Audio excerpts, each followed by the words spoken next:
welcome back to my channel. Today I'm going to be doing a little Q&A, question and answer time. I don't know if I've ever done one of these on my channel. I was trying to think, I might have done something like this a long time ago, like back when I first started my channel, and my channel is now almost 2 years old. April will be 2 years, so we're coming up on that anniversary. And a lot can happen in 2 years. And I have so many new friends and subscribers here on my channel that I thought that this would just be a fun way for you guys to get to know me better. And I just love these type of videos. I love like seeing into people, learning more about their personality and what makes them who they are. So I put out a post here on my community tab on YouTube and also on my Instagram, and I got some questions from both. So I have my little list of questions, and we're just gonna go down the list and answer these. So let's go ahead and start with the very first one. This is from my sweet friend, Laura Valgrini. She has a channel here on YouTube, and I can't remember, I think she asked me this on Instagram though. She said, what is your favorite food? That's a really hard question because I like a lot of different foods. I like Mexican food. I love Chinese food. I like Italian food. I don't know. I have so many different types that I don't think I could pick just one favorite. But like, honestly, I could probably eat pizza and Chinese food multiple times a week and not get sick of it. So, okay. Question number 2 comes from Ashley, and her channel is Blessed to Be a Mommy. And she asked, what are your must-do routines that keep your family and home running smoothly? That's a really good question. So I would say a major thing that I do is if we are going somewhere the next day, we don't always leave the house. Like there's some days when we just hang out at home because we homeschool, so there's no reason for us to leave the house sometimes. But if we are going somewhere, I always pick the kids' outfits and lay them out in a special spot in their rooms the night before.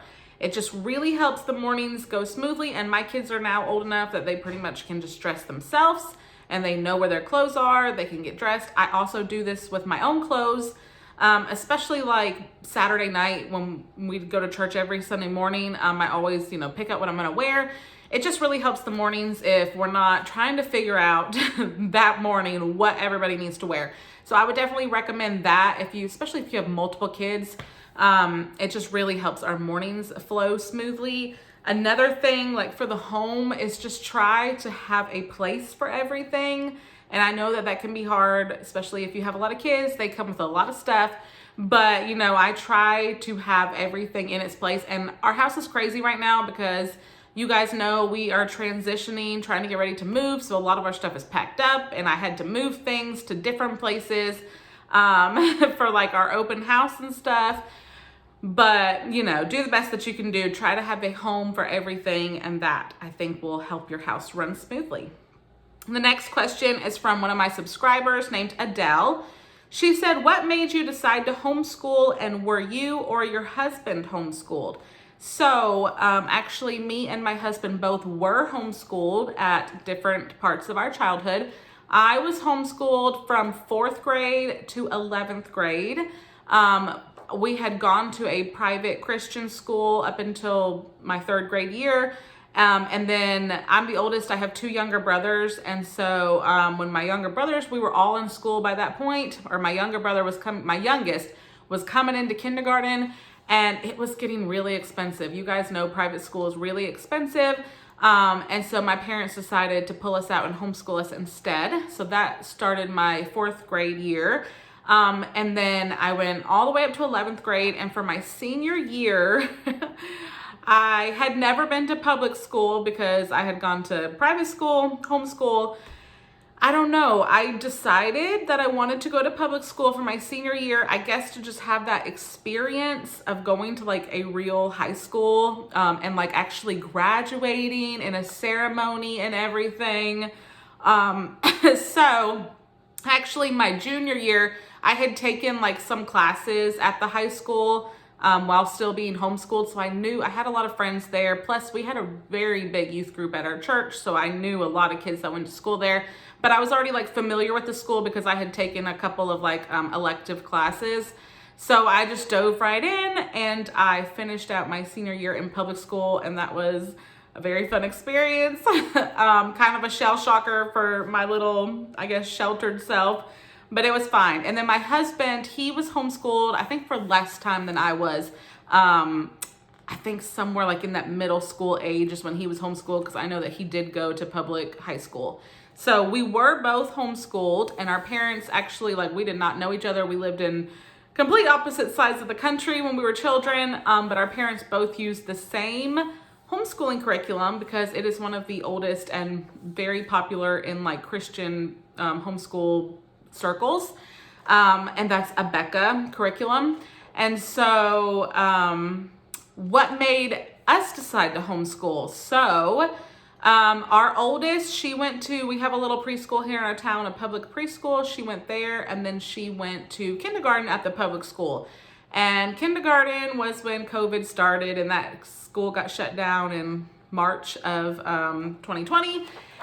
And we did the virtual school thing for the rest of the year.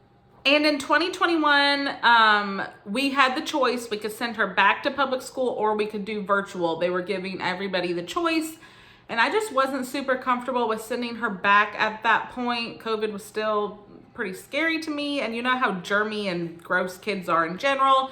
I just felt like it was a big risk. My mom is kind of a high risk situation. And so if my daughter went to public school back then, I was just afraid, because we see my parents all the time, and I just didn't want us to like not have to see them because of her being around lots of people at school.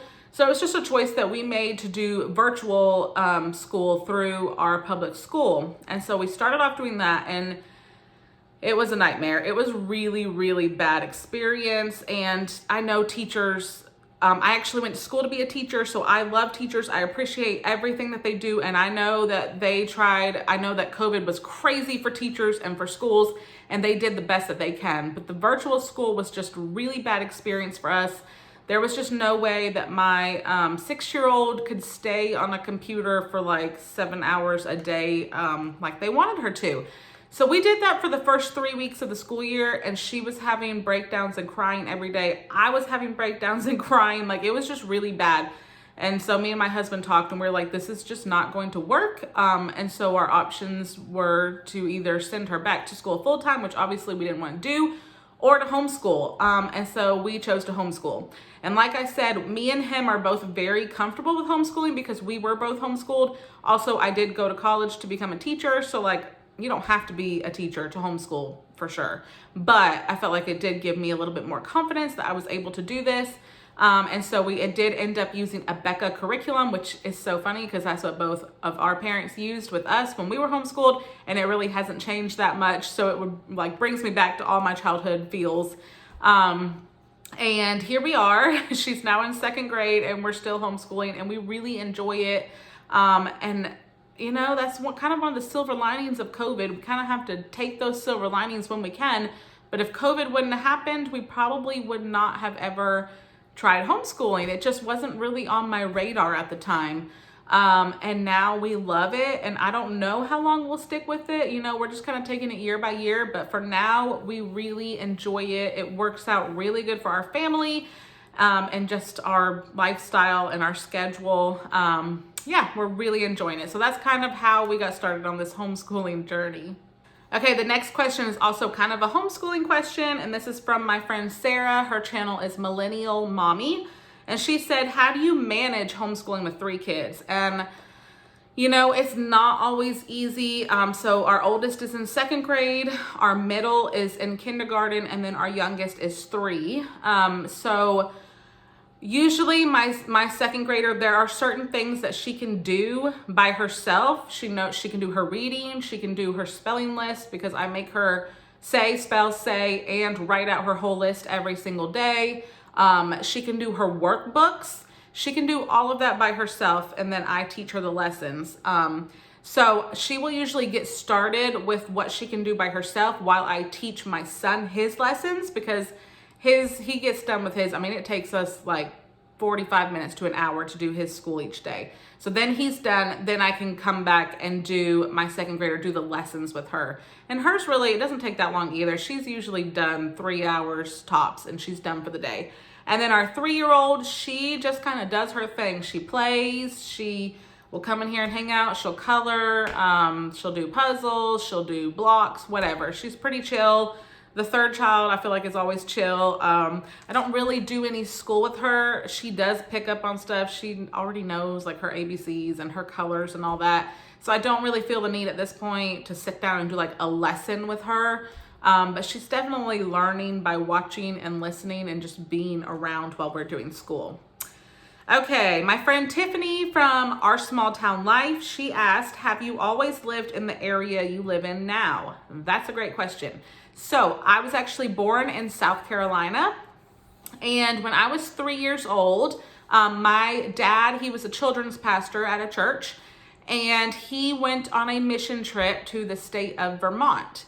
And while he was there, God just really spoke to his heart. If you don't know much about Vermont, which you probably don't because it's a really tiny little state that nobody ever seems to know about, it's one of the most, I guess I would say, secular states. There's not a lot of churches. There's not a lot of people in the state that would like call themselves a Christian. So he went there on a mission trip to help one of the local churches, and he just really felt like God was telling him to move to Vermont to be a pastor. So he actually called my mom. She's at home with me and my little brother, and he's like, what do you think about moving to Vermont? And she had never even been to Vermont. And she was just like, okay, well, if that's what you think we should do, let's do it. And so they packed up, and a couple weeks later they moved. And so we moved to Vermont. We moved in the fall. It had already snowed. There was already snow on the ground. And in Vermont, they get a lot of snow and it lasts until the spring. So I think it was sometime in March. I was 3 and I said something like, does Vermont have grass? Because I had never seen the grass. And so that is where I grew up in my childhood. So I actually don't remember living in South Carolina as a child, but that's where I learned to talk. And so people up here say that I have a Southern accent when I go back to the South, because we go back to the South. All of my mom's family is still there. They definitely think I have like a Northern accent, but people up here think I have a Southern accent. So I guess I'm all mixed up. And Vermont is a beautiful state, farmland, mountains, leaves in the fall. It was a really awesome place to grow up. I had an amazing childhood. And if you ever get the chance to visit Vermont, I would highly recommend it. It's a beautiful state. But when it was time for me to go to college, I decided I wanted to get out of the North and go try something new. So I actually went to a college in South Carolina, close to where my mom's family lived. And so I lived there for college for 4 years. That's where I met my husband. And after we graduated, we decided to live there for a year while we were kind of figuring out where to go. And so we lived there for a year after college, and then we moved back to New England, which is so funny because like when I left for college, I loved living in the South. There was like all these stores and shopping and restaurants and things that we didn't have up in rural, back road, dirt road Vermont. And I was like, I'm never going back. Like, I love it here. But you know, God, he called us here. And so we first moved to Connecticut. We lived there for 4 years. And then we moved in 2017 to Massachusetts. And that's where we live now. We live kind of in the suburbs of Boston. And it's nice because it's New England. It's, you know, mountains and a little bit of country and stuff because we live far enough from the city, but there's also shopping and restaurants and stores and all of that very close by too. So I really love where we live. I probably as a child would have never guessed that I would live like in Boston or close to Boston. But I really do love it. So I'm kind of moved around a lot, you know, but that was a good question. Okay. My friend Sarah, her channel is Lifestyle with Sarah. She gave me a couple different questions. The first one is, if money wasn't an issue, where would you travel? And I kind of got a couple different ones that were kind of like this. Like somebody asked me, what's your dream vacation? Where would you go for vacation or whatever? So I feel like these are all kind of alike. So I'm just going to answer this one. If money wasn't an issue, where would you travel? So I have always wanted to go to Hawaii. I really want to go there. Like, I would love to take my whole family, my kids and everything there and do like a big vacation there. Obviously, it's very expensive. So that would be really fun. And then I've also always wanted to go to Alaska, but I really want to do like an Alaskan cruise just with my husband, just the two of us, and be able to see all of the, you know, major cities. So that is definitely, I would say Hawaii and Alaska would be definitely dream vacations. And if money was no issue, I'd be there tomorrow. Okay, Sarah also asked, what are our summer travel plans? So we are going to Utah at the end of May, beginning of June. My brother is getting married in Moab, Utah. And so we're gonna go kind of on a little road trip. We were thinking about road tripping all the way out there, but that's a really long trip. And plus, y'all know how crazy gas is right now. So we actually changed our mind a few weeks ago and bought plane tickets. We're gonna fly into Denver, Colorado, and my other brother and his wife live there. And then we're gonna rent a car from there and drive to Moab, Utah. And then we're gonna, you know, spend a few days there for the wedding. After the wedding's over, we're gonna drive to Arizona and see the Grand Canyon. I went there as a kid, but my husband and my kids have not been. So I'm excited to do that. And then, because Arizona back to Denver would be like a whole day of driving, that's like 10 hours. We're gonna just keep on driving to Las Vegas, which is only like 4 to 5 hours, I think, from the Grand Canyon. And spend maybe 2 days in Vegas, see what there is to see. I never thought I would be going to Vegas. Like, it was not on my list of places that I wanted to go. But since we're going to that area, and I'm probably never going back again, I figure we should just go see it.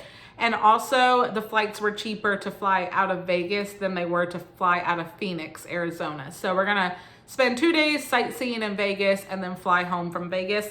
So that is kind of our big trip that we have planned, and I'm really excited about it. I'm excited for my brother's wedding, and I'm really excited to see places that I haven't seen before, and just explore with my family. It's always fun. And of course, I will be vlogging that trip, so those videos will be coming to you sometime in June.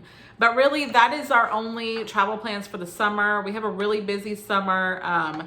Coming up, my husband is a pastor and we have a lot going on at church. We do like vacation Bible school. We're also doing a lot of renovations at our church. It's a very old 150-year-old building and it needs a lot of updates. So we have some different teams, some different groups coming in to help with that. So we have a very busy summer just here after we get back from that trip. So, all right, the next question is, what's my favorite TV show?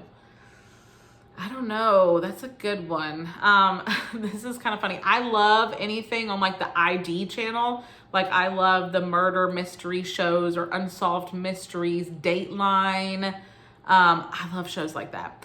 And then, I don't know. I like a lot of shows on TLC also. And then, me and my husband, we love to watch Love It or List It. That's been like our new favorite show that we've been watching, especially while we've been house hunting. It's been fun. Another question Sarah asked was, how long will you homeschool? And I think I already touched on this. We don't know. We're just kind of taking it year by year. And, you know, it's just, we'll see how long it works for our family. I'm willing to do it as long as my kids enjoy it and I enjoy it and it's working for us. Okay. The next question is from my friend Amanda, and her channel is Always Amanda. And she said, how do you film videos with 3 kids? That is a great question.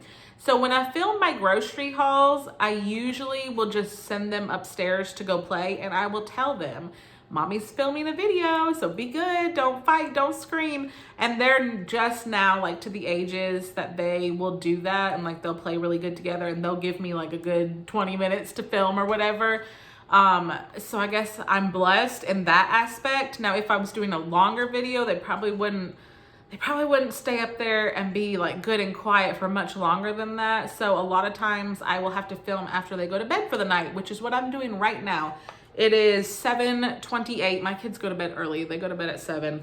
So, yeah, I film a lot after they are in bed for the night. But, oh, and then like if I do my what's for dinner videos or whatever, that's why I usually have a lot of background music and I just do voiceovers, because if you could hear the actual audio going on in my house, it sounds like one of those cartoon houses, you know, where everybody's screaming and the cat, and we don't even have a cat, the dog is barking and all of that, like it's chaos, okay? So that's why a lot of times when I do videos where I'm like cooking or whatever else, you will just hear me doing voiceovers because it's not gonna be live.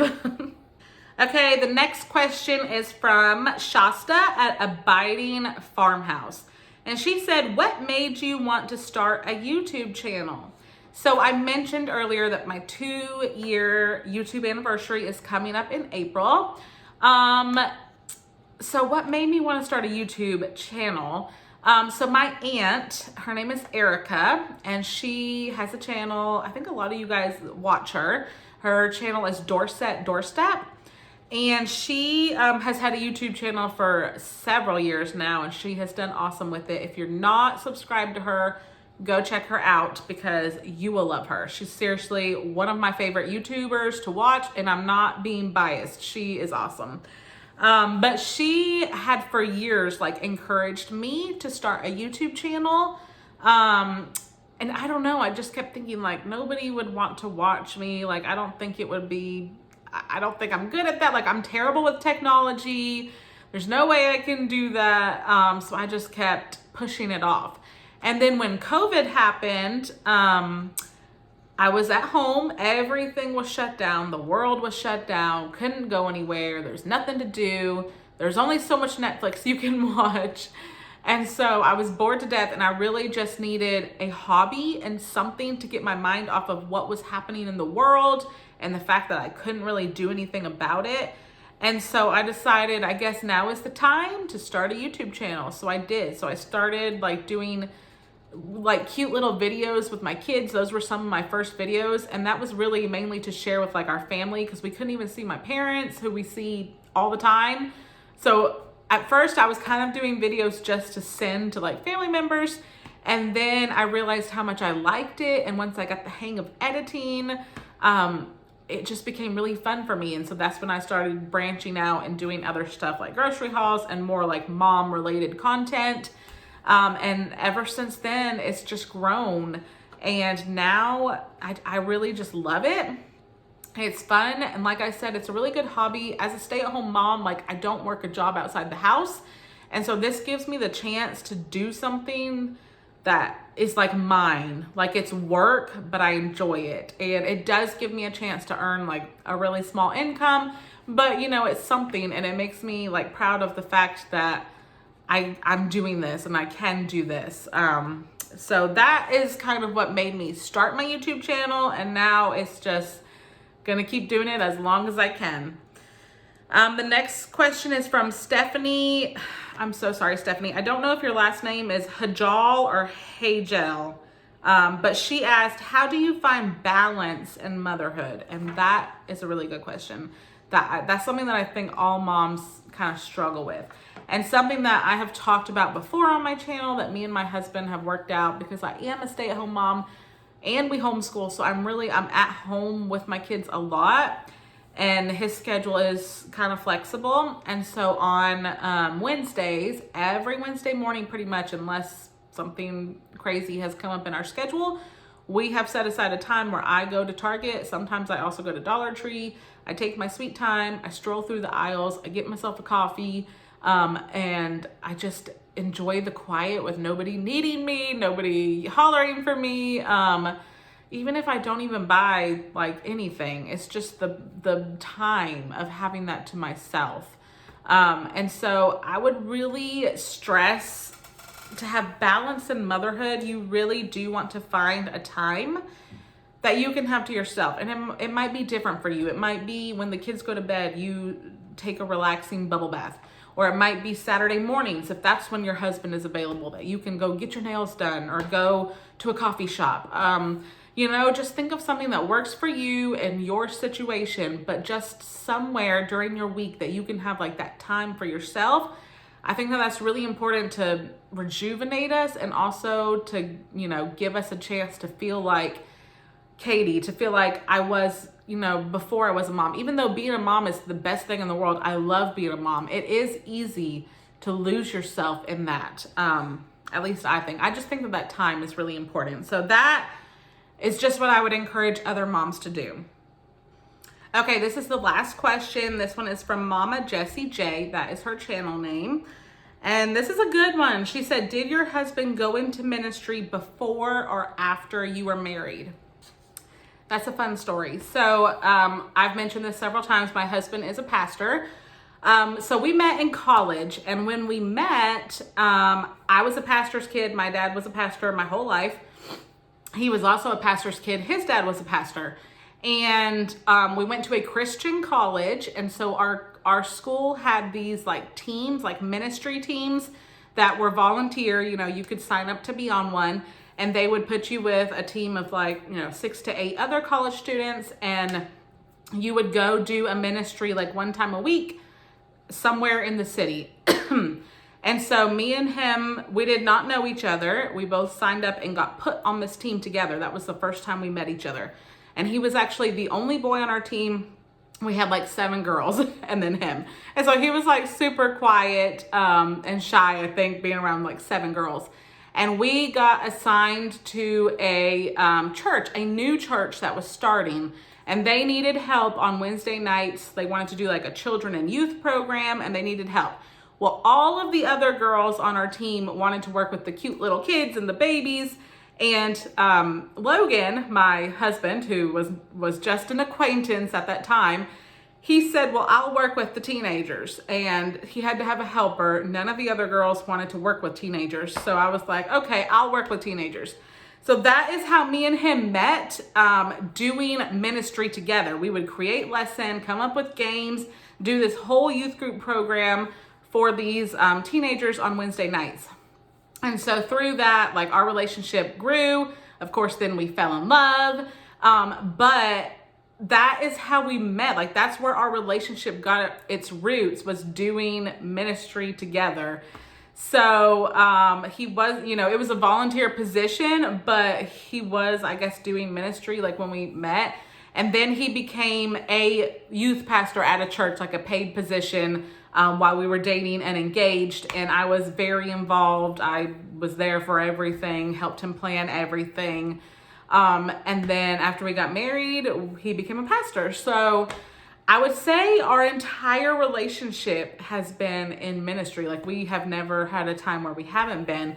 And I think it's just because it's in both of us. Like, it's our roots. That's what we were brought up in as little kids. So yeah, he was always in ministry ever since we, you know, got together. So that was the last question. I hope that this gave you a little bit more insight into who I am and what makes me me. Let me know in the comments if you learned anything new about me, and thank you to everybody who did submit questions in. And maybe sometime in the future, I'll do another one of these after some time has passed. If you do one of these Q&As, let me know, because I love watching them and learning new things about people. Thank you guys so much for watching.